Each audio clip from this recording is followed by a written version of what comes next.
assistant professor from three universities. Okay, the professor who was retired actually. వాళ్ళ questions pattern set చేసే విధానం ఎట్లుందో మీరు ఒకసారి అబ్జర్వ్ చేయండి. క్వశ్చన్ పేపర్ మనం ఇస్తున్నంత కాంప్లెక్స్ గా లేవు questions. Have you observe these questions? Okay, and the departments that we have chosen were from history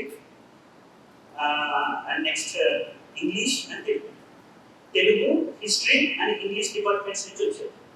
ఈ మూడు డిపార్ట్మెంట్స్ నుంచి ఉన్నటువంటి professors. Retired professor from English department, history Telugu department, assistant and associate respectively. So వీళ్ళు set చేసిన question paper pattern చూస్తే మనం questions ఇంతకు ముందు మన క్వశ్చన్స్ కి దీనికి difference more or less 50% standard variation. అంటే మనం కొంచెం ఇచ్చిన క్వశ్చన్ ఇప్పుడు అంబేద్కర్ సంబంధించి స్మాల్ స్టేట్స్ పైన వ్యూస్ అంటే డైరెక్ట్ గా అడిగాను. ఓకే, కొన్ని క్వశ్చన్స్ లో వన్ స్టేట్ వన్ లాంగ్వేజ్ మీద అడిగారు స్టేట్మెంట్స్. కొన్ని మనం అడిగింది వాళ్ళు వన్ స్టేట్ వన్ లాంగ్వేజ్ అని కొటేషన్స్ ఎక్కువగా చూడలేదు. వాళ్ళు అబ్జర్వ్ చేసింది మాత్రం టోటలీ సిలబస్ ఓవరాల్ ఇండెక్స్ చూస్తున్నాం. ఈ బుక్ లోకి అయితే బుక్ లో ఉన్న టాపిక్స్ చూసి ఇవ్వడం అనేది మనం చేస్తాం. వాళ్ళు దేని చూస్తున్నారు? సిలబస్ లో టోటల్ ఇది సిలబస్ ఫస్ట్ సెక్షన్ అని ఇస్తే వాళ్ళు కొంత సమ్ అండర్స్టాండింగ్ ఉన్నప్పుడు సిలబస్ పెరిఫెరల్గా చూసి ఆ ఇండెక్స్లో ఉన్న టాపిక్స్ బేస్ చేసుకొని వాళ్ళే కొంత ఐడెంటిఫై చేసి ఇస్తున్నారు. అన్లైక్ ఇప్పుడు మనకి ఎస్ఎన్టీ, ఎన్విరాన్మెంట్, పాలిటీ, గవర్నెన్స్ వీటిల్లో కాంప్లెక్సిటీ ఉన్నట్టుగా కాకుండా ఇది ఇట్లా ఉందన్నమాట. దీని థియరీ ఇట్లా ఉంది. సో ఇప్పుడు మనం దీన్ని బేస్ చేసుకొని ఇంకొకటి మన సూపర్ 30లో సపోజ్ ఇప్పుడు ఎస్పిఎంబి ఇచ్చాం కదా, Ambedkar's views on linguistic states, okay, and he thoughts on smaller states అని మనం తయారు చేసిన ఈ పాయింట్స్ ఉన్నాయి కదా. ఇవి మాత్రమే కాకుండా అడిషనల్గా మీరు ఒకసారి మీ గ్రూప్లో పోస్ట్ చేసాను చూడండి, కాంటెంపరీ రిలవెన్స్ అని లాస్ట్లో హిట్ 3 మెటీరియల్లో ఉంది. కాంటెంపరీ రిలవెన్స్ అని అంటే ఇక్కడ క్వశ్చన్ చూస్తే మన వాల్యూ ఎడిషన్ ఎలా చేసుకోవాలో మీకు ఐడియా వస్తుంది. Apply doctor Ambedkar's views on formation of small states with today's social conditions అన్నారు కదా. విత్ టుడేస్ సోషల్ కండిషన్స్ దేని మీద?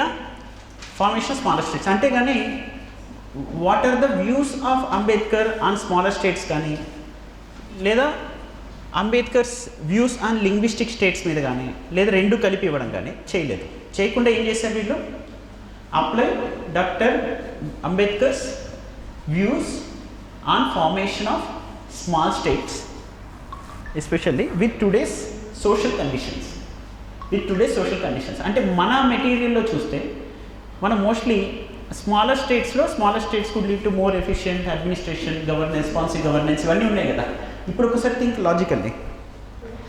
ఇక్కడ అంబేద్కర్ స్మాలర్ స్టేట్స్ పైన ఒపీనియన్ అడిగారు. ఈ ఒపీనియన్లో ఈ పాయింట్స్ కంపల్సరీ వస్తాయి, రావాలి కూడా. స్మాలర్ స్టేట్స్ వల్ల ఎఫిషియన్సీ అండ్ రెస్పాన్సిబుల్ గవర్నెన్స్ వస్తుంది, బ్యూరోక్రటిక్ డిలేస్ తగ్గుతాయి, బెటర్ రిప్రజెంటేషన్ ఉంటుంది, ఇంక్లూజివ్ పార్టిసిపేటరీ ఉంటుంది. ఇవన్నీ కీవర్డ్స్ కంపల్సరీ ఉండాల్సినవి.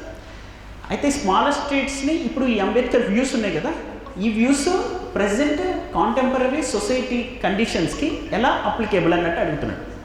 అప్లై అంటున్నాడు కదా, అంటే ఈ పాయింట్స్ని ప్రజెంట్ సొసైటీకి అప్లై చేయమంటే అర్థం ఏంటి? ప్రజెంట్ సోషల్ కండిషన్స్కి అప్లై చేయమంటే అర్థం ఏంటి? ఈ పాయింట్స్ని ప్రజెంట్ లార్జెస్ట్ స్టేట్స్ ఉన్నాయి ఇండియాలో, వాటికి ఇవి అప్లికేబుల్, అవునా కదా? అవే అంబేద్కర్ అవి చెప్పాడే లేదా? ఒకసారి మీరు కిందికి వెళ్తే అంబేద్కర్స్ వ్యూస్లో disproportionate division of states, okay, అనేది మనకు చూస్తున్నాం నార్త్ అండ్ సదర్న్ స్టేట్స్లో. ఇప్పుడు యూపీ, బీహార్ లార్జెస్ట్ స్టేట్స్ ఉన్నాయి, వాటిని మనం కంపల్సరీ డివైడ్ చేయాలని చెప్పాడు కదా. అందులో తన మరఠ్వాడా రీజియన్నే ఎగ్జాంపుల్గా తీసుకొని 4 పార్ట్స్గా డివైడ్ చేయాలని చెప్పాడు కదా. ఆ ఎగ్జాంపుల్స్ ఇక్కడ అప్లై చేసి చెప్పాలి. అవి కాకుండా మళ్ళీ మనం కాంటెంపరీ రిలవెన్స్ అని మనం ఇచ్చినప్పుడు మీ గ్రూప్లో వచ్చిన అది హిట్ 3 మెటీరియల్లో ఈ అడిషనల్ పాయింట్స్ ఉన్నాయి. కాంటెంపరీ రిలవెన్స్ ఇప్పుడు మనం యాడ్ చేసుకోవాలి ఈ ఎస్పిఎంబిలో. వాల్యూ ఎడిషన్ ఎలా చేయాలంటే దీనికి అడిషనల్గా మనం రాయాల్సిన పాయింట్స్లో contemporary relevance, recent state reorganization ఇట్లా జరిగింది అంబేద్కర్ ఏదైతే స్మాలర్ స్టేట్స్ పైన వ్యూస్ ఎక్స్ప్రెస్ చేశారో, స్మాలర్ స్టేట్స్ రెస్పాన్సివ్ గవర్నెన్స్ తీసుకొస్తుంది, ఇంక్లూజివిటీ తీసుకొస్తుంది, పార్టిసిపేటరీ గవర్నెన్స్ తీసుకొస్తుంది, ఎకనామిక్ డెవలప్మెంట్ డిమాండ్ పెరుగుతుంది స్మాలర్ స్టేట్స్ కోసం అని ఏదైతే స్మాలర్ స్టేట్స్ పైన తన అభిప్రాయాన్ని వ్యక్తం చేశాడో, ఆ అభిప్రాయానికి ఇక్కడ ఉదాహరణగా మనకేం కనిపిస్తున్నాయి, రీసెంట్గా మన హిస్టరీ మెటీరియల్లో creation of states like Uttarakhand, Jharkhand, Chhattisgarh. So these డైరెక్ట్గా మీరు అక్కడ చూస్తే, and more recently Telangana reflects the application of Ambedkar's principles. Apply Ambedkar's principles related to smaller states or views related to smaller states to the present social condition అన్నాడు. So ఇప్పుడు క్లియర్గా ఏముంది, Ambedkar's principles application of Ambedkar principles and Telangana, Uttarakhand, Jharkhand, Chhattisgarh is clearly visible in what context. అందులో have been driven by demands for better governance. అక్కడ keywords చూస్తే better governance, representation and regional development అని ఉంది. అంటే మనం వాల్యూ అడిషన్ ఇప్పుడు ఇక్కడ చేయాల్సి వస్తే ఇక్కడ అడిషనల్గా ఏం చేయాల్సి వస్తుంది, Ambedkar's views and smaller states అన్న తర్వాత ఒక్కొక్క వ్యూకి సంబంధించి ఒక ఎగ్జాంపుల్, కాంటెంపరీ రిలవెన్స్ అనే దాంట్లో మనం యాడ్ చేసుకుంటూ రావాలి. ఇక్కడ నెక్స్ట్ ఇలాంటివి మీకు వాల్యూ అడిషన్ ఎలా చేసుకోవాలని చెప్పడానికి చూపిస్తున్నాను. ఇలాంటి వాటిలో డిమాండ్ ఫర్ న్యూ స్టేట్స్ ఇప్పుడు పెరుగుతుంది. న్యూ స్టేట్స్ డిమాండ్ యూపీలో ఒకటి, నేషనల్ యూనిటీ, రీజనల్ ఐడెంటిటీని బ్యాలెన్స్ చేయాలి, స్మాలర్ స్టేట్స్ ప్రజెంట్ సోషల్ కండిషన్కి అప్లై చేయాలి వ్యూస్. అప్పుడు నేషనల్ ఐడెంటిటీని, రీజనల్ ఐడెంటిటీ, నేషనల్ యూనిటీ ఈ రెండింటిని మనం బ్యాలెన్స్ చేసి తీసుకెళ్ళాలి అని అతను చెప్పినటువంటి ఒపీనియన్ డెఫినెట్లీ ఇక్కడ కనపడాలి. ఈ directive words, keywords compulsory. So ఇది వాల్యూ ఎడిషన్ మీరు డెఫినెట్లీ చేసుకుంటారని నేను ఎక్స్పెక్ట్ చేస్తున్నాను.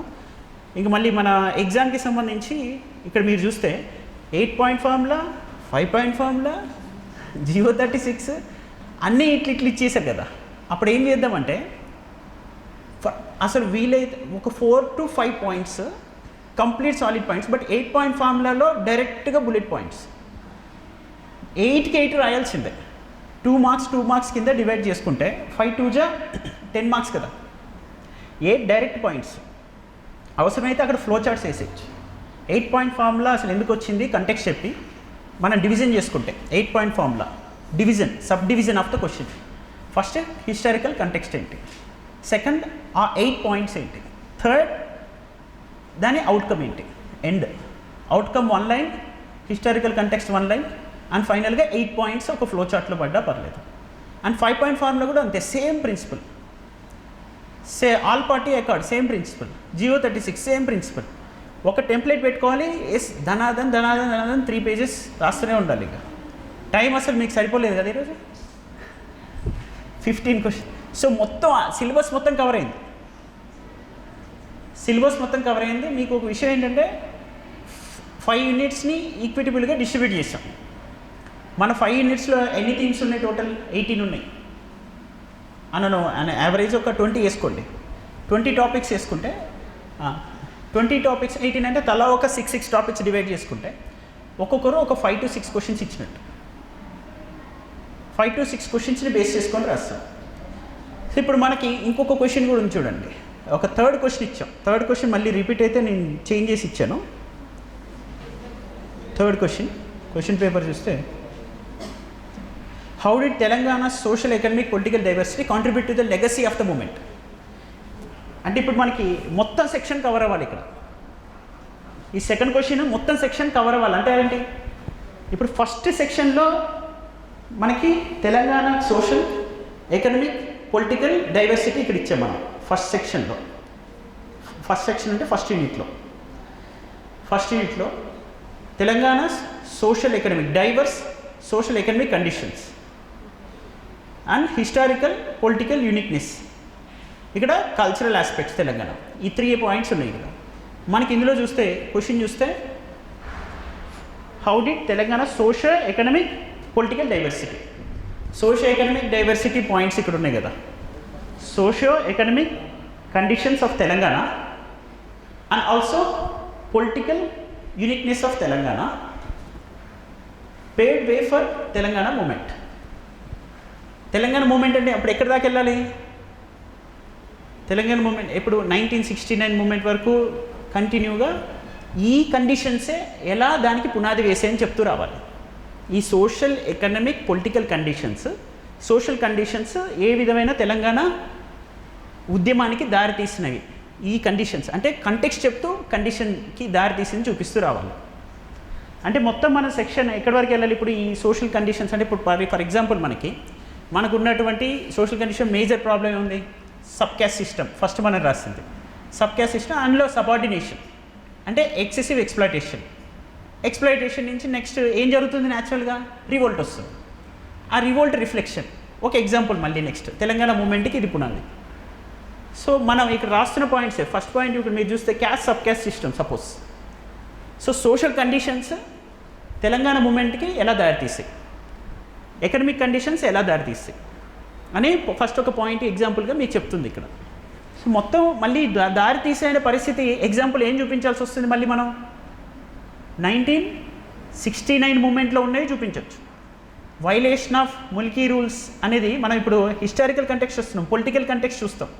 పొలిటికల్ కంటెక్స్ట్లో వైలేషన్ ఆఫ్ సేఫ్ గార్డ్స్ ఉంటాయి. ఈ సేఫ్ గార్డ్స్కి సంబంధించిన వైలేషన్ అనేది ఇప్పుడు ఈ political uniqueness of Telangana led to movement for their Mulki rules of safeguards అనమాట. ఈ కండిషన్, ఈ కనెక్టివిటీ అనేది మొత్తం మీరు తీసుకెళ్ళాలి. ఆ సేఫ్ గార్డ్ వైలేషన్ అనేది తెలంగాణ రీజనల్ కమిటీ ఫార్మేషన్, దాని ముందు ఫస్ట్ మనకి 1958లో వచ్చిన ముల్కీకి సంబంధించిన నిబంధనలు ఏదైతే జెంటిల్మెన్ అగ్రిమెంట్ ప్రెసిడెన్షియల్ ఆర్డర్ ద్వారా వచ్చిందో దాని వైలేషన్, అవన్నీ చెప్పుకుంటూ వస్తున్నాం. అవన్నీ ఏంటి 69 వరకు వెళ్తాయి. బట్ ఇక్కడ పొలిటికల్ యూనిక్నెస్ అనేది ఎక్కడ స్టార్ట్ అయింది? ఫస్ట్ యూనిట్లో స్టార్ట్ అయింది. సెకండ్ యూనిట్లో ఉండొచ్చు.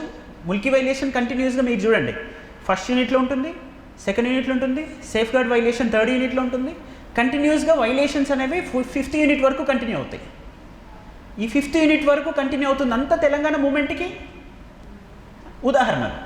ఈ తెలంగాణ మూమెంట్ ఈ ఉదాహరణలు ఉన్నాయి కదా, ఈ ఉదాహరణలకి భూమిక తెలంగాణ సామాజిక ఆర్థిక రాజకీయ పరిస్థితులు.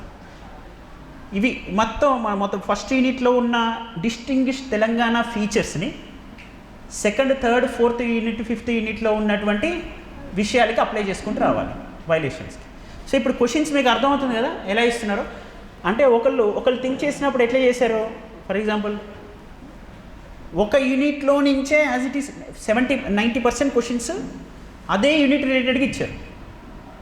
ఒక 10% క్వశ్చన్స్ ఏమవుతున్నాయి ఆ యూనిట్ బియాండ్ వెళ్తుంది. ఓకే, ముల్కీ ఇష్యూ తీసుకొని వాళ్ళు టోటల్గా ఎవల్యూషన్ అడిగారు అనుకోండి. ముల్కీ ఎవల్యూషన్ అంటే అప్పుడు మనం ఏం చెప్పాల్సి వస్తుంది? ఇప్పుడు ఆల్రెడీ ఇచ్చారు కదా అలానే ఆ ఎవల్యూషన్ అనేది. ఇక్కడ ఎన్నో క్వశ్చన్ ఉంది అది ముల్కీకి సంబంధించింది? 6th క్వశ్చన్ ఉంది చూడండి.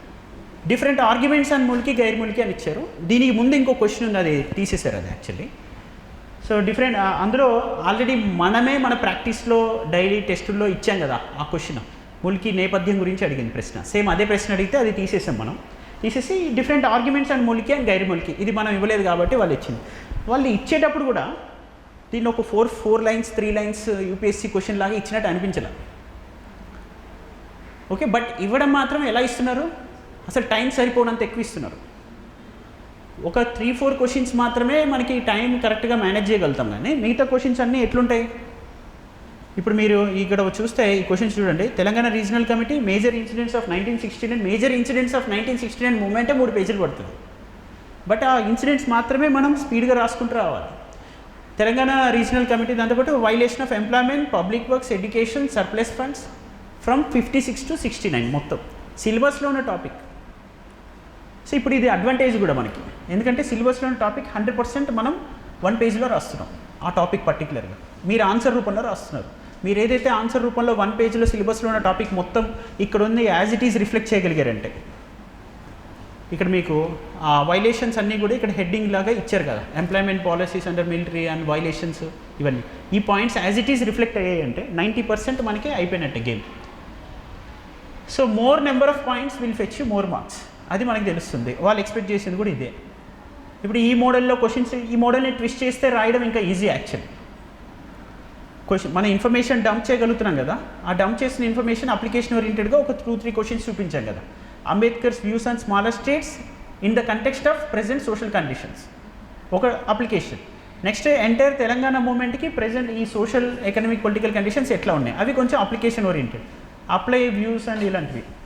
ఇవి దాటి ఇప్పుడు ముందుకు వచ్చాం. ఓకే సార్, నెక్స్ట్ ఇప్పుడు మనం ఇది రేపటి నుంచి ఇదేం లేదు, మీరు కూర్చునేసి అప్పటికప్పుడే ఈరోజు పేపర్ డిస్ట్రిబ్యూట్ అయింది కదా రేపటికి సంబంధించింది. ఫస్ట్ యూనిట్ ఒకటి ఇప్పుడు నైట్ 8 o'clockకి మీకు పోస్ట్ చేస్తాను. అన్ని హార్డ్ కాపీసే వస్తాయి. అండ్ మోర్ ఓవర్ 5కి ఖచ్చితంగా సబ్మిట్ చేసుకోవాలి పేపర్. అండ్ 5:30 లోపు నాకు స్కాన్ చేసి పంపించినవి ఎవాల్యుయేట్ అవుతాయి. 5:30 దాటిన తర్వాత ఎవాల్యుయేట్ అవ్వవు.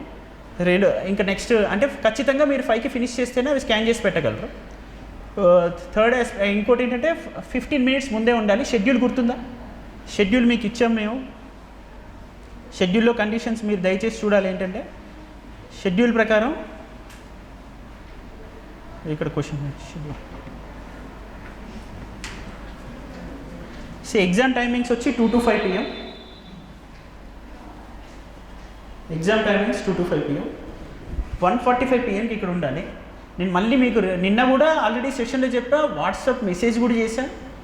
ఎవరి రైటింగ్ ప్యాడ్స్ వాళ్ళు తెచ్చుకోవాలి. Blue or black ball point pen తెచ్చుకోవాలి. ఇక్కడే క్లాస్ రూమ్లోనే రాయాలి. ఓకే, ఇంటికి తీసుకెళ్తాము, రూమ్కి తీసుకెళ్తామంటే ఇక అది ఇక్కడ ఇక్కడ మీరు రావాల్సిన అవసరం ఏముంది? ఇక్కడ రాక్కర్లేదు అప్పుడు. ఓకే, నెక్స్ట్ ఇక submission of answer booklet by 5 PM అంటే మీరు ఖచ్చితంగా నేను వచ్చేసరికి 5:20కి ఇంకా 4-5 స్టూడెంట్స్ రాస్తున్నారు. 5కే ఎండ్ చేసేయాలి. ఇక మార్క్స్ తక్కువ వచ్చిన పర్ల ట్రేస్ 5 ఎండ్ చేసేయాలి. 5:30 లోపు నాకు ఆన్సర్ కాపీ వచ్చేయాలి. ఒక 4-5 students I fell very happy. వాళ్ళు 5:30 లోపే ఫినిష్ చేసి నాకు పంపించారు. నెక్స్ట్ సబ్మిషన్ ఆన్లైన్ అప్లోడింగ్ అనేది మీకు user name password mail ID వస్తుంది కదా, ఆన్లైన్ అప్లోడింగ్ అనేది చేయించేస్తాను. కొన్ని రోజులు ఇంగ్లీష్ మీడియం వాళ్ళది, తెలుగు మీడియంది నాకే ఇస్తారు. And more number of points will fetch you more marks. ఇక్కడ ఈ సూపర్ 30లో మోడల్ ఆన్సర్స్ అనేది ఇంకేంటివి అర్థం, SPMB చదువుకోవాలి, ఆన్సర్స్ మనం రాస్తాము, మళ్ళీ SPMBs చదువుకొని వెళ్ళిపోవాలి. ఆ రోజుకి సంబంధించింది అది ఫినిష్ అయిపోవాలి. ఇప్పుడు మీరు SPMBs ఏవైతే పాయింట్స్ మిస్ చేశారో మీరు రాసిన ఆన్సర్స్లో ఎందుకు మిస్ అయినాయి, ఆ పాయింట్స్ స్పీడ్ ఎక్కడ లోపం ఉంది, బట్టి గొడ్డల్లో లేట్ అయిందా, ఎక్కువ చదవలేదా, ఎక్కువసార్లు చదవలేదా, ఇమీడియట్లీ చదివేసి నెక్స్ట్ ఫైనల్ గ్రాండ్ టెస్ట్ రాబోతుంది కదా, ఈ సెకండ్ సెక్షన్ రేపు, ఎల్లుండి థర్డ్ సెక్షన్, ఆ తర్వాత మళ్ళీ full length grand test. Full length grand test టైంకి ఈరోజు ఏవైతే పాయింట్స్ మిస్ చేశారో అవన్నీ రిఫ్లెక్ట్ అయ్యేలా చూడాలి. ఆల్మోస్ట్ సెక్షన్లో ఏమైనా మిస్ అయినాయి అసలు మనకి? సెక్షన్లో ఏమీ మిస్ అవ్వలేదు. సెక్షన్లో ఏమి మిస్ కానప్పుడు డెఫినెట్లీ ఇవే టాపిక్స్ మళ్ళీ ఫుల్ లెంత్ గ్రాండ్ టెస్ట్లో వస్తాయి. ఫుల్ లెంత్ గ్రాండ్ టెస్ట్లో ఇవే క్వశ్చన్స్ వస్తాయి కాబట్టి మీరు స్ట్రిక్ట్గా స్ట్రింజెంట్గా ఇది ఫాలో అయితే I will be very happy. Excuses అస్సలు తీసుకోవద్దు. 15 minutes ముందు క్లాస్లో ఉండాలి. 5కే సబ్మిషన్ అయిపోవాలి. 5:30 లోపు స్కాన్ అయిపోయి వచ్చేసేయాలి. నెక్స్ట్ తర్వాత ఆ అనాలిసిస్ అనేది ఇమీడియట్లీ ఫినిష్ చేసుకొని ఆ హాఫ్ అన్ అవర్లోనే ఒక 20 minutes SPMBలో ఏవైతే పాయింట్స్ మిస్ చేస్తారో ఆ వాల్యూ ఎడిషన్ చేసేసుకోవాలి. స్కాన్ అయిపోయిన తర్వాత ఇక్కడ నుంచి వెళ్ళి ఇక స్నాక్స్కి వెళ్ళిపోండి డైరెక్ట్. ఇక no additional, no other discussion, no other aspect. Okay, next ఇక్కడ మనము ఈ షెడ్యూల్ ప్రకారం వెళ్తుంటే ఎస్సేస్ వస్తాయి చూడండి. ఆ ఎస్సేస్ మాత్రం మనమే ఇక్కడ దాని గురించి కొంచెం డిస్కస్ చేసుకోవాలి. 3 essays రాసిన తర్వాత ఒక హాఫ్ అన్ అవర్ బ్రేక్ తీసుకోండి. బ్రేక్ తీసుకున్న తర్వాత 3 essays, ఆ 3 కాకుండా ఇంకా అడిషనల్గా 3 ఉంటాయి. అంటే టోటల్ 9 essays కదా. 9 essaysకి మోడల్ ఆన్సర్స్ ఇస్తాం. 9 essaysకి మోడల్ ఆన్సర్స్ ఉంటాయి కాబట్టి ఆ 3 కాకుండా అడిషనల్ 6 essays కూడా మనం డిస్కస్ చేసుకోవాలి. essay 150 marks, keep this in mind. essay 150 marks మనకి పుణ్యానికి వస్తాయి, మనం ఏం కష్టపడకుండా. ఎట్లా వస్తాయి? జస్ట్ టైం, కోహరెన్స్, ఐడియాస్ మధ్య క్రోనలాజికల్ ఆర్డర్లో కనెక్టివిటీ చేయగలిగితే చాలు. అండ్ లాంగ్వేజ్ ప్రొఫిషియన్సీ ఉండాలి. దీనివల్ల essay 150 మార్క్స్ వస్తాయి. దయచేసి essay విషయంలో మాత్రం ఇమ్మీడియట్లీ అక్కడే అనాలిసిస్ ఫినిష్ అయిపోయేటట్టు చూసుకోండి. అండ్ మోర్ ఓవర్ అన్నీ చెప్పాను, గ్రూప్లో పెట్టాను కదా, కంపల్సరీ మీరు డైలీ టెస్ట్ రాయాలి. ఓకే, ఒకరోజు మీరు టెస్ట్ మిస్ అయినా మీరు హ్యాపీగా మరి RRR రాసుకోవచ్చు. మీకు నచ్చినప్పుడు రాసుకోవచ్చు. అదైతే మీరు ఎప్పుడంటే అప్పుడు ఎగ్గొట్టుకోవచ్చు. ఈ సూపర్ 30 శాంటిటీ మాత్రం దెబ్బతీయకుండా. ఇది మాత్రం వచ్చారంటే మీరు సీరియస్గా ఫాలో, లేదంటే మీకు నచ్చినప్పుడు మీకు నచ్చినట్టుగా మీరు ఫాలో అయ్యే వేరే మెథడ్స్ ఉన్నాయి కాబట్టి దానికి వెళ్ళండి. Okay, so okay, this is what. Pad తెచ్చుకోవాలి, బ్లాక్ బ్లూ పాయింట్ పెన్ తెచ్చుకోవాలి, 15 minutes ముందు ఉండాలి, టైమ్లీ అప్లోడ్ అయిపోవాలి, టైమ్లీ సబ్మిషన్ అయిపోవాలి, ప్రతి టెస్ట్ రాయాలి, 30 days కంటిన్యూస్గా ఏ డీవియేషన్స్ డిస్ట్రాక్షన్స్ లేకుండా రాయాలి. Right, all the best.